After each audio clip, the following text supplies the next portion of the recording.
गृहोपयोगी साहित्याची खरेदी करताय तर आजच आपल्या टेकेट सुपर मार्टला भेट द्या।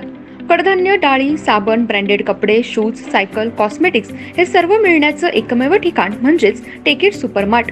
5,000चे भरपूर डिस्काउंट, कमीत कमी 4,999च्या खरेदीवर 5 किलोमीटर पर्यंत मोफत घरपोच सेवा। पत्ता पंचवटी चित्रमंदिर जवळ, 3 बत्ती रोड। संपर्क 92 97 97 50 00।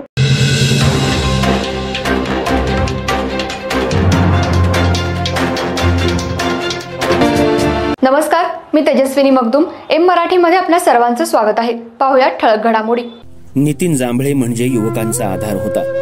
त्याच्या अचानक जाण्यामुळे एक पोकळी निर्माण झाली। युवा आमदाराची स्वप्न रंगवणारा नेता काळाच्या पडद्याआड गेला। वाढदिवसाच्या 8 दिवस अगोदर हृदयविकाराच्या तीव्र धक्क्याने त्याचा मृत्यू झाला। नितीन जांभळे याचं निधन झाल्याची वार्ता शहरात पसरताच संपूर्ण इचलकरंजी शहराला याचा धक्का बसला। म्हणून येणारा वाढदिवस म्हणजे नितीन जांभळे पर्व म्हणून ओळखलं जाणार आहे। इचलकरंजी शहरातील जांभळे कुटुंबियांनी अशोकराव जांभळे यांच्या माध्यमातून राजकारणात प्रवेश केला। नगरसेवक ते आमदार अशी पदं अशोकराव जांभळे यांनी भूषवली। इचलकरंजी शहरामध्ये जांभळे गटाची एक ताकद निर्माण झाली होती। अशोकराव जांभळे यांच्या पावलावर पाऊल ठेवत नितीन जांभळे यांनी राष्ट्रवादीमध्ये आपली चांगलीच पकड निर्माण केली होती। इचलकरंजी नगरपालिका निवडणुकीमध्ये जांभळे कुटुंबियातील एकाच वेळी आई वडील मुलगा निवडून येण्याचा विक्रम जांभळे कुटुंबियांनी नोंदवला। नितीन जांभळे यांनी युवा वर्गात आणि सर्वसामान्य जनतेमध्ये आपला एक ठसा उमटवला होता। भागातल्या नागरिकांसाठी राजकारण म्हणजे समाजकार्य हे ध्येय अवलंबलं होतं। एखाद्या सर्वसामान्य जनतेची कामं कशी करायची हे नितीन जांभळे यांनी सर्व राजकीय नेत्यांना दाखवून दिलं होतं। नगरसेवक ते बांधकाम सभापती या पदापर्यंत असताना सुद्धा सर्वसामान्य जनतेची कामं निस्वार्थपणे केली होती। पक्षासाठी ध्येय घालवणारा म्हणजे नितीन जांभळे। लोकसभा विधानसभेमध्ये आपलाच खासदार आमदार व्हावा यासाठी त्यांनी जीवाची बाजी लावली होती। इचलकरंजी शहराला स्वच्छ मुबलक पाणी मिळावं यासाठी सुळकुड योजनेमध्ये निस्वार्थीपणे लढवय्या नेता म्हणून नितीन जांभळे यांच्याकडे पाहिलं जात होतं। महाविकास आघाडीच्या प्रत्येक निवडीमुळे ठामपणे उभारणारा नेता म्हणजे नितीन जांभळे यांच्याकडे पाहिलं जात होतं। शरद पवार गटाचा निष्ठावंत कार्यकर्ता म्हणून नितीन जांभळे यांची ओळख होती। पण गेल्या वर्षी लोकसभेची निवडणुकीचं रणशिंग वाजलं होतं।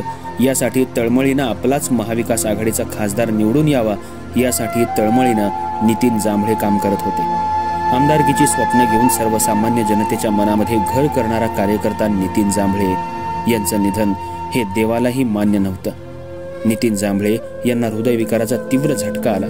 यामध्ये नितीन जांभळे यांचा दुर्दैवी मृत्यू झाला। ही बातमी कळताच शहरामध्ये शोककळा पसरली। पण त्यांची आठवण म्हणून आपण जनतेशी काहीतरी देणं लागतो या अनुषंगानं जांभळे कुटुंबियाचे सुहास जांभळे यांनी नितीन दादाचं स्वप्न पूर्ण करायचंय याच अनुषंगानं पावलावर पाऊल ठेवून दुःख बाजूला ठेवून नितीन जांभळे यांचं स्वप्न पूर्ण करण्यासाठी ते सध्या सज्ज झाले आहेत। सुहास जांभळे यांच्या माध्यमातून गोरगरीब जनतेत आशेचा किरण म्हणून सुहास जांभळे यांच्याकडे पाहिलं जातं। पण नितीन जांभळे यांची गेल्या काही दिवसांपूर्वी वर्षपूर्ती झाली। त्यांचा इथून पुढे येणारा वाढदिवस नितीन पर्व म्हणून ओळखलं जाईल असा निर्धारच सुहास जांभळे यांनी केलाय। नितीन जांभळे यांच्या वाढदिवसानिमित्त आरोग्य शिबिर, रक्तदान शिबिर, वृक्षारोपण करण्यात येणार आहे। एक झाड नितीन दादासाठी आणि पुढच्या पिढीसाठी। नितीन जांभळे आपल्यातच आहे या अनुषंगानं एक झाड लावून पुढील 70 वर्ष हे झाड जगवण्याचं ध्येय नितीन जांभळे युवा मंचच्या वतीनं घेण्यात आले। त्यामुळे जांभळे कुटुंबियांनी नितीन जांभळे यांना स्मरणार्थ ठेवण्यासाठी हा अनोखा उपक्रम त्यांच्यासाठी एक पर्वणी ठरणार आहे। M Marathi special report Nikhil भिसेसह कमलाकर जाधव।